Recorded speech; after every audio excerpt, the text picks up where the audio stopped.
Boa noite a todos. Nós vamos meditar nessa noite no texto que se encontra lá em Josué, capítulo de número 3, do 1 ao 17. Josué 3, do 1 ao 17. Diz assim a palavra de Deus. No dia seguinte, logo cedo, Josué e todos os israelitas partiram de Sitim e chegaram às margens do Jordão, onde acamparam antes de atravessar o rio. 3 dias depois, os oficiais percorreram o acampamento e deram a seguinte ordem ao povo: quando virem a arca da aliança do Senhor, seu Deus, sendo carregada pelos sacerdotes levitas, saiam de suas posições e sigam a arca. Tenham o cuidado de ficar cerca de 1 quilômetro atrás dela. Não se aproximem demais. Assim vocês saberão para onde ir, pois nunca passaram por este caminho. Então Josué disse ao povo: purifiquem-se, pois amanhã o Senhor fará grandes maravilhas entre vocês. Pela manhã, Josué disse aos sacerdotes: levantem a arca da aliança e conduzam o povo para o outro lado do rio. Eles levantaram a arca da aliança e foram à frente do povo. O Senhor disse a Josué: hoje começarei a fazer de você um grande líder aos olhos de todo Israel. Eles saberão que eu estou com você, assim como estive com Moisés. Dê a seguinte ordem aos sacerdotes que carregam a arca da aliança: quando chegarem junto às margens do Jordão, parem exatamente ali. Então Josué disse aos israelitas: aproximem-se e ouçam o que diz o Senhor seu Deus. Hoje vocês saberão que o Deus vivo está entre vocês. Ele certamente expulsará os cananeus, os hititas, os heveus, os ferezeus, os girgazeus, os amorreus e os jebuseus de diante de vocês. Vejam, a arca da aliança, que pertence ao soberano de toda a terra, os conduzirá para o outro lado do Jordão. Escolham agora 12 homens das tribos de Israel, um de cada tribo. Os sacerdotes levarão a arca do Senhor, o soberano de toda a terra. Assim que seus pés tocarem as águas do Jordão, a correnteza será interrompida rio acima, e as águas se levantarão como um muro. O povo deixou o acampamento para atravessar o Jordão, e os sacerdotes que levavam a arca da aliança foram à frente deles. Era a estação da colheita, e o Jordão transbordava sobre as margens. Assim que os sacerdotes que levavam a arca puseram os pés na água junto às margens do rio, a correnteza acima daquele ponto foi interrompida e começou a se acumular a uma grande distância de lá, perto da cidade chamada Adã, nos arredores de Zaretã. E a água abaixo daquele ponto correu para o Mar Morto, até o leito do rio secar. Então, todo o povo atravessou em frente da cidade de Jericó. Os sacerdotes que levavam a arca da aliança do Senhor ficaram parados no meio do leito do rio em terra seca. Enquanto o povo passava, esperaram ali até que todo Israel tivesse atravessado o Jordão em terra seca.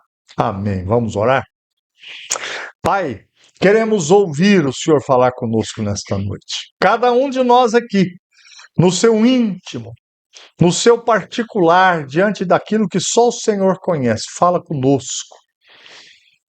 Mostre, meu Deus, claramente aos corações e mentes que é o Senhor quem está falando por meio da tua santa palavra. Usa a minha vida, eu te peço em nome de Jesus, Pai. Amém. Quando Deus abre o impossível, é o tema dessa noite. Um rio e uma multidão. Quando a gente fala que tinha um povo para atravessar esse rio, às vezes a gente pensa, mas aqui tinha milhões de pessoas.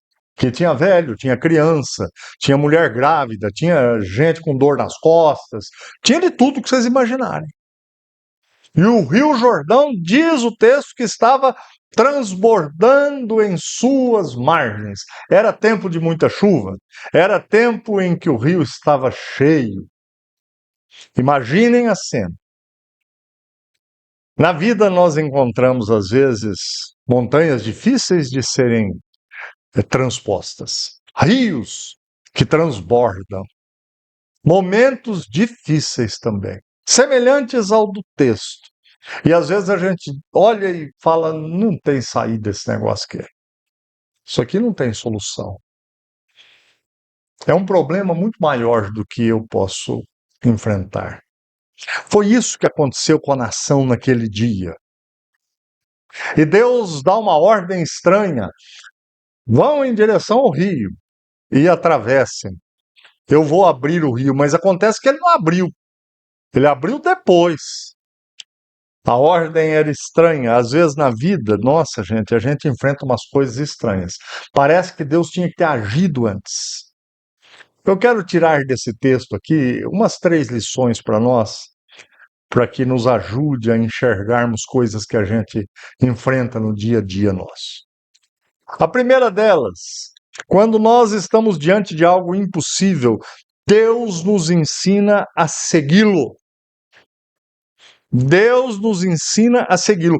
Principalmente quando você está diante de algo muito difícil. Algo que você talvez esteja pensando, eu não sei como é que eu resolvo isso aqui não, pastor. Eu não sei como que eu irei fazer. Logo cedo, diz o texto que Josué conduz o povo até as margens do Jordão. Imaginem, todos olhando para aquele rio, pais com crianças segurando-as pelas mãos, idosos e tudo mais. Eles enxergam um obstáculo, não era um córrego, como diz lá em Minas Gerais, com 2 metros de largura, não. Era um rio. E naquele tempo, gente, diferente dos dias de hoje, o Rio Jordão, ele era muito mais extenso do que a gente imagina. Deus manda com que todo o povo tenha a atenção voltada para a Arca da Aliança. A Arca da Aliança, ela era o símbolo visível da presença do próprio Deus. O texto diz: quando virem a Arca da Aliança do Senhor seu Deus, sendo carregada pelos sacerdotes, levitas, saiam das suas posições e sigam a arca. Agora, na presença do Senhor, essa é uma das maiores lições que a gente aprende. Deus deseja que nós olhemos para Ele antes de ficarmos com um olhar fixo nos problemas que a gente enfrenta. E é claro que isso é difícil. O problema que você está enfrentando hoje, a dificuldade que você está atravessando hoje, ela é sua. E ela está na sua vida. Então você é bem natural que esteja preocupado com isso daí. Nós, às vezes, gastamos horas, dias, olhando para os nossos problemas. E Deus está falando: olhem para mim. Tirem os olhos do Jordão transbordante aí e olhem para mim. O mesmo princípio aparece no Novo Testamento. Jesus fala para Pedro caminhar sobre as águas, porque ele quer, e Jesus fala: venha. Mas quando Pedro olha para as águas tumultuosas lá do mar, da Galileia, ele começa a afundar. Diante dos dias mais difíceis, Deus fala: olha para mim. A nossa paz, gente, depende muito mais do que é que nós estamos fixando do que propriamente as circunstâncias ao nosso redor. Você tem olhado para quê? Ah, pastor, eu não consigo nem pensar. O meu problema está tomando conta da minha vida. Pois é, Deus está te falando: olha para mim. Não importa qual o problema, eu sou Deus. Quando os nossos olhos permanecem apenas nas circunstâncias, um problema que aparentemente não se resolve, uma dificuldade que talvez humanamente ela não tem solução, Deus está falando: olha para mim. Eu sou Deus. Em segundo lugar, Deus sempre vai à frente do povo. A arca não caminhava atrás do povo. A arca não caminhava no meio do povo, a arca ia à frente, representando a presença de Deus juntamente com o seu povo. Gente, aquele que crê em Deus, aquela que crê em Deus, nunca luta nenhuma batalha sozinho. Deus vai à frente. É Deus que está à frente, adiante. Quantas vezes na vida a gente quer correr à frente de Deus, gente? Às vezes nós queremos decidir do jeito que a gente quer. Fazemos planos na nossa vida e tomamos decisões sem orar, sem colocar primeiro diante de Deus. O caminho da fé é diferente. Primeiro seguimos a Deus. Depois começamos a caminhar. Gente, quando um guia experiente numa região inóspita, numa montanha, por exemplo, ele vai levar um grupo de aventureiros para aquela montanha, as pessoas não andam à frente do líder, elas andam atrás. Elas seguem o líder. É o que Deus está falando para o povo dele. Olha, olhem para mim, sigam a mim, porque eu estou adiante. Deus mostra-nos que sua presença também exige reverência.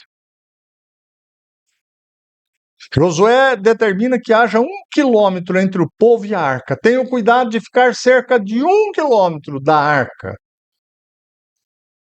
Isso ensinava duas verdades. A primeira é que eles tinham que enxergar onde é que estava a arca, demonstrando Deus indo à frente, a presença de Deus com o povo. E em segundo lugar, Deus é santo. Sabe, eu gosto muito de chegar na nossa igreja e termos liberdade, cantarmos, sorrirmos, se quisermos chorar, chorarmos, batermos palma, erguermos as mãos, não tem problema. Mas nós nunca podemos nos esquecer que o Deus a quem adoramos é Deus, é santo, é justo, é altíssimo, é maravilhoso, é Deus. Eu tenho visto pessoas hoje em dia tendo um relacionamento com Deus como se ele fosse um brother, um amigão. Outros fazem de Deus um aplicativo quase, que vão lá para buscar alguma necessidade a ser suprida. Não, Deus é santo. A Bíblia apresenta-nos sempre um equilíbrio. Ele é nosso Pai, mas Ele é santo. Continua sendo o Senhor dos exércitos. Ele está perto de nós quando nós clamamos. Mas Ele é infinitamente santo. E eu tenho que me lembrar disso, você tem que se lembrar disso quando entra na presença de Deus, seja aqui no templo, seja lá na nossa casa, seja dentro do nosso carro. O segundo ponto que eu quero destacar para nós aqui dessa mensagem é que antes de um milagre acontecer na nossa vida, Deus prepara o nosso coração. Como assim? Josué faz uma declaração extraordinária. Purifiquem-se, pois amanhã o Senhor fará grandes maravilhas entre vocês. Agora vejam bem, primeiro purifiquem-se, santifiquem-se. Deixem a vida de vocês de um jeito que agrade a Deus. Depois, o milagre. Aqui está um princípio grandioso bíblico. Deus está mais interessado em transformar tua vida e minha vida do que mudar as circunstâncias das nossas vidas. Deus nos socorre, Deus age, Deus muda as circunstâncias, Deus realiza milagres, mas Ele quer transformar o meu coração, o seu coração, para se relacionar com Ele do jeito que Ele quer. Antes de te dar a bênção, antes de abrir a porta, antes de encaminhar você. Assim como aconteceu com o povo. Israel queria atravessar o rio. Ali estava a terra prometida. 40 anos eles ficaram no deserto. Os pais morreram no deserto. Eles querem tomar posse da terra prometida. Mas antes tem que passar pelo Jordão. E antes de passar pelo Jordão, Deus está tratando o coração desse povo. O maior milagre nunca foi abrir o Rio Jordão. O maior milagre foi formar um povo que aprendesse a confiar plenamente em Deus. Hoje conosco é assim também. Deus quer mexer, mudar o meu e o seu coração antes que algumas coisas aconteçam nas nossas vidas.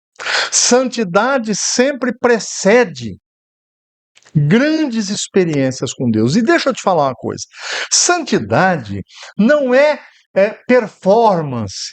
Santidade não é você aparentar isto ou aquilo. Santidade é disposição no coração de melhorar na presença de Deus. É tentar de verdade no coração falar: Senhor, essa semana eu quero ser melhor do que eu fui a semana passada, para te agradar, para te honrar. Eu quero ser o melhor profissional. Eu quero ser um filho exemplar. Eu quero ser um marido que cuida verdadeiramente da minha esposa, melhor do que eu fiz a semana passada. Eu quero aprender a colocar princípios do Senhor à frente dos meus desejos, das minhas vontades, meu Deus. Isso é santidade. Santidade não é você usar essa roupa ou aquela roupa. Santidade não é você falar dessa forma ou daquela forma. Santidade não é performance. Santidade é disposição no coração de viver de um jeito que agrade a Deus e aparente de verdade amor ao próximo. Ao longo das Escrituras, nós percebemos que Deus trabalha primeiro no coração, gente.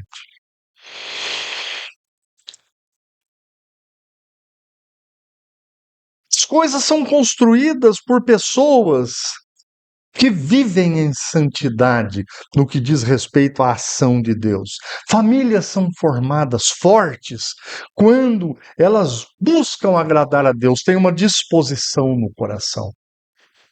Ô, pastor, eu queria tanto ser um marido melhor.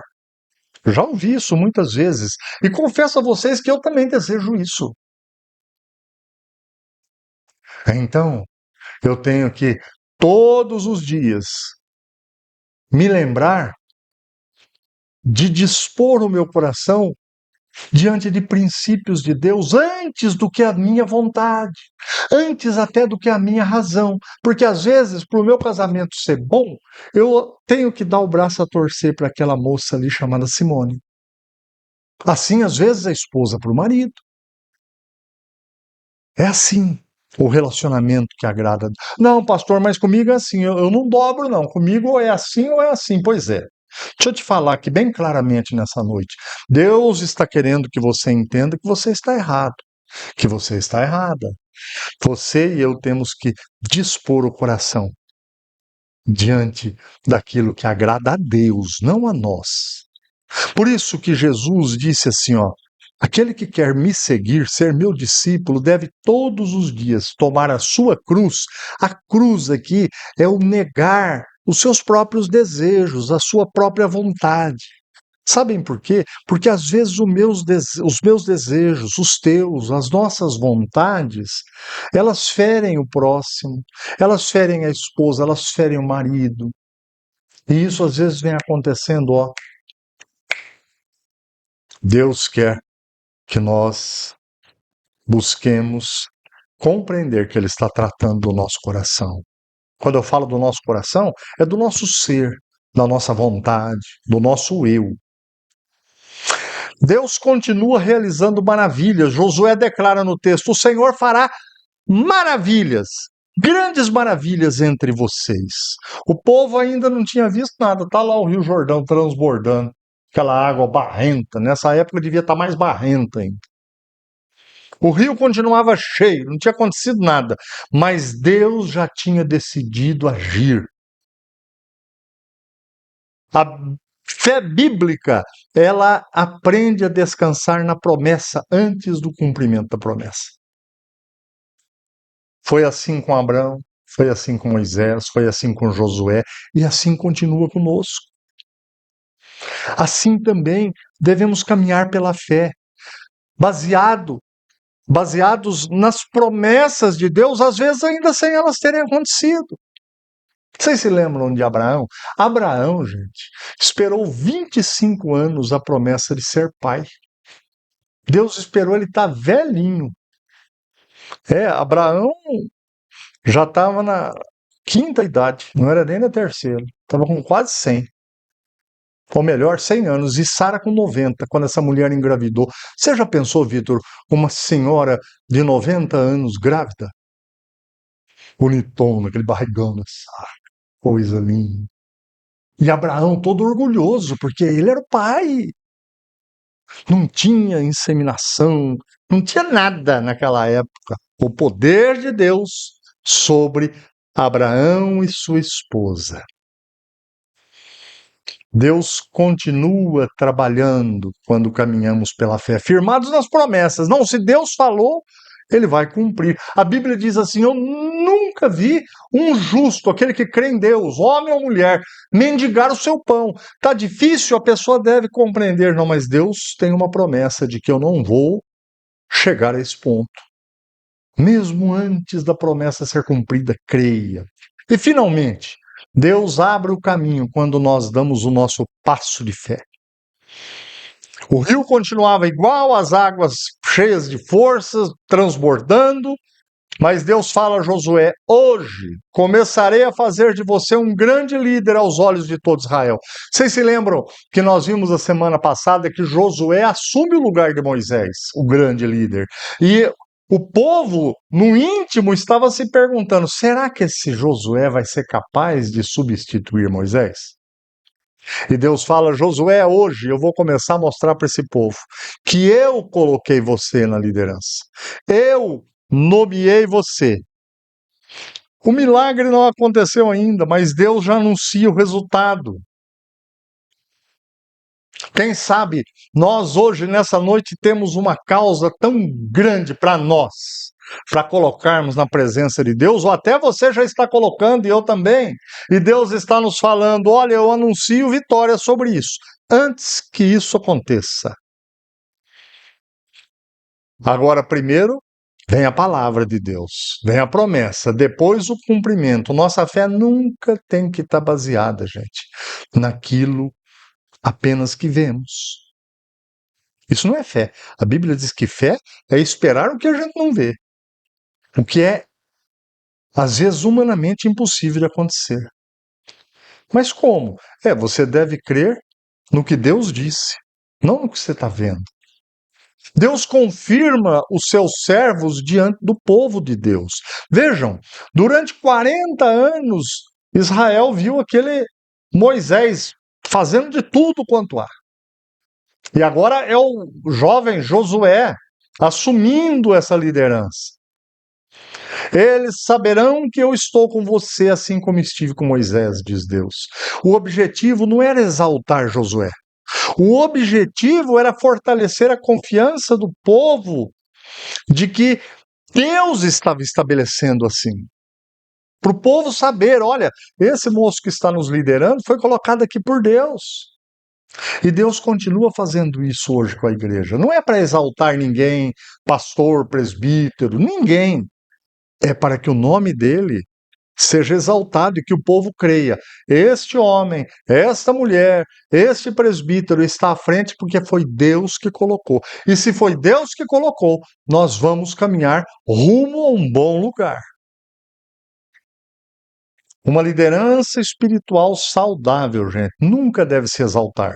Um pastor nunca deve chamar atenção para si. Ele deve lançar luz e exaltar o nome de Deus, pela palavra de Deus. O milagre começa quando os sacerdotes obedeceram. Deus diz: fale para eles colocarem os pés nas águas. Quando eles chegam, intensa situação, um rio transbordante, a correnteza forte, e aqueles sacerdotes carregando a arca e tendo que pôr o pé na água. Mas eles colocaram, e diz o texto que quando eles colocam os pés nas águas, a parte de cima do rio para, a parte de baixo prossegue, de tal modo que se torna seco à frente do povo. Assim como aconteceu no Mar Vermelho, acontece agora. E aí aqueles sacerdotes caminham até o meio do rio, e o povo vem passando. Milhões de pessoas passando, caminhando, vendo o agir de Deus por meio de Josué, abrindo o rio. Eu estava pensando quando meditava nesse texto: será que as pessoas que estão me ouvindo acreditam nisso? Que o Rio Jordão, de verdade, parou? Diz o texto que parou e a água foi se acumulando aqui do lado de cá. Vocês creem assim, irmãos? Eu creio do jeitinho que está escrito aqui na Bíblia. E para o lado de lá, a água foi embora. E ficou uma estrada seca para o povo passar. Aquilo que era obstáculo agora não é mais.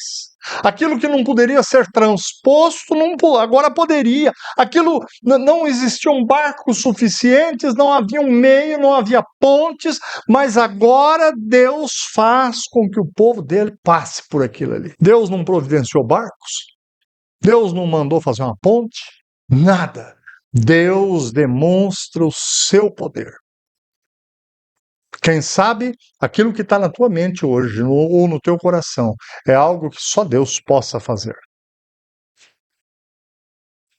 Quando chegarem junto às margens do Jordão, parem exatamente ali. Que ordem esquisita! Mas Deus pede exatamente que o povo pare e os sacerdotes coloquem os pés, molhem os seus pés. Irmãos, antes de compreender, a gente precisa aprender a obedecer. Este também é um princípio presente na Bíblia toda. Noé começou a construir uma arca 120 anos antes de chover. Antes de chover. E foi no deserto que ele construiu um barco daquele tamanho. Eu acho que Noé nem não sabia que era um barco. Abraão saiu da sua terra sem saber para onde ele ia. Deus falou: sai daí, Abraão. Eu vou te levar para uma terra. Ele não sabia para onde que era, não. Ele não sabia se era para cá, para Campo Grande, se era para Minas Gerais. Não, ele não sabia nada. E foi. Pedro, quando Jesus falou, lance as redes agora para o outro lado do barco, Pedro. Ele lançou. E diz que as redes pesaram e encheu o barco de Pedro de peixe. A fé, ela é exercida antes da explicação, gente. Muitas vezes nós falamos assim, ó, quando Deus fizer tal coisa, aí eu vou fazer assim. Quando Deus me der a resposta, aí eu vou fazer desse jeito. Tem gente que fala assim, ó, quando o milagre acontecer, eu vou começar a ser dizimista fiel, eu vou ajudar a minha igreja. Outros dizem, quando a resposta de Deus chegar, eu vou parar de fazer tal coisa. Eu vou começar a fazer outra coisa. Não! O caminho da fé continua sendo o mesmo. Obedeça primeiro. Deus faz o impossível quando o seu povo coloca dependência nele. Quando você e eu deixamos claro, Senhor, eu não sei resolver isso aqui não. E está difícil a minha vida sem resolver essa situação. Eu quero ver a solução disso daqui. Comece a obedecer. Eu tenho certeza que Deus tem falado com você e você não tem obedecido. Se você não alcançou o que você está buscando. Observe, Deus não abre o Jordão apenas para facilitar a viagem para o povo, não. O objetivo é revelar quem ele é. A partir daquele momento, aquele povo falou, nós podemos confiar no nosso Deus, que ele colocou Josué para nos conduzir. Olha aí, o Rio Jordão secou para a gente passar as pés enxutos. O milagre, gente, sempre tem que glorificar a Deus. A intervenção divina é para que o nome de Deus seja exaltado na terra. Porque, na verdade, seja qual for o milagre, isso não faz diferença para Deus, não, gente. Deus é Deus, ele faz o que ele quer. Assim que os sacerdotes que levavam a arca puseram os pés na água junto às margens do rio, a correnteza acima daquele ponto foi interrompida e começou a se acumular uma grande distância de lá. Não foi uma maré, não foi um fenômeno natural, foi a intervenção direta de Deus, o Criador. O rio parou, o leito secou. O mesmo Deus que abriu o Mar Vermelho, abriu o Rio Jordão e interfere, intercede, intervém na tua e na minha vida. Até os dias de hoje. Deus não muda. Agora, nós temos que entender que nós devemos confiar. Tem uma história que diz que um alpinista estava numa região muito íngreme de uma montanha e fria, escalando aquela montanha, e estava ventando, uma tempestade horrível, e começou a escurecer, o tempo fugiu do controle daquele alpinista. E ele, pendurado lá naquela montanha, começou a descer por uma corda e ele não enxergava nada. E de repente a corda acabou. E ele pensou: vou morrer aqui nesse negócio. Ele não via onde estava, ele só sentia o vento balançando para lá e para cá. Noite escura. Então ele clama por socorro. Ah, meu Deus, me ajuda, porque eu vou morrer. E ele ouve uma voz: corte a corda. Aí ele pensou: não, isso não.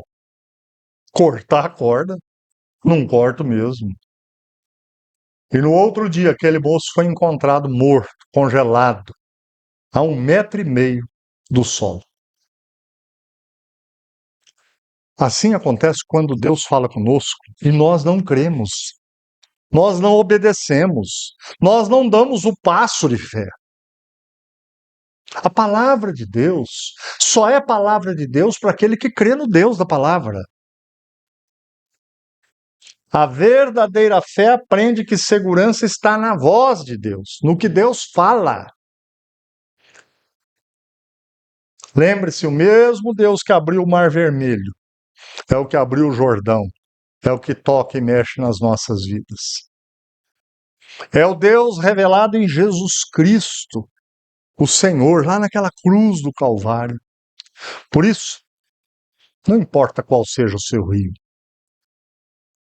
não importa qual seja o nível de dificuldade que talvez você observe em uma ou outra questão da sua vida.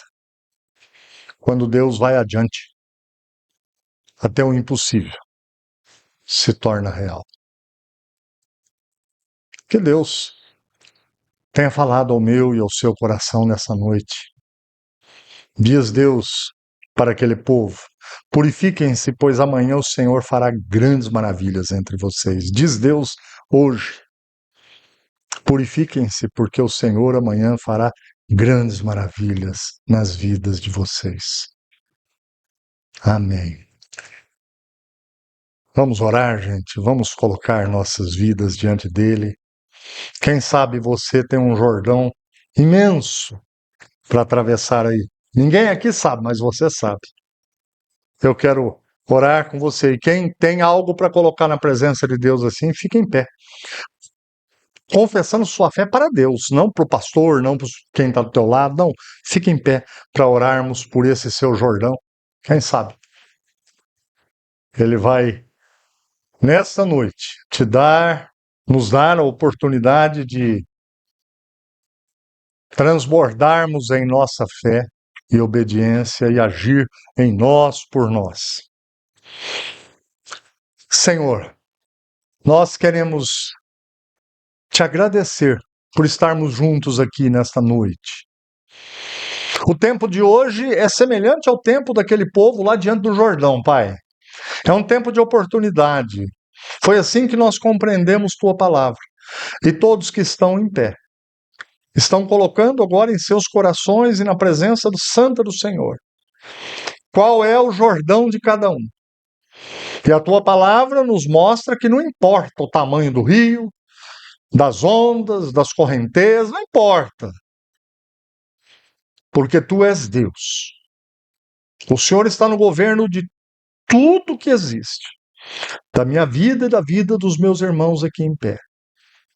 Age, meu Deus, com poder, com graça, na vida de todos aqueles que colocam-se diante do Senhor, assim como aquele povo aguardando o agir do Senhor. Naquela ocasião, o Senhor abriu uma passagem em um rio que estava transbordando.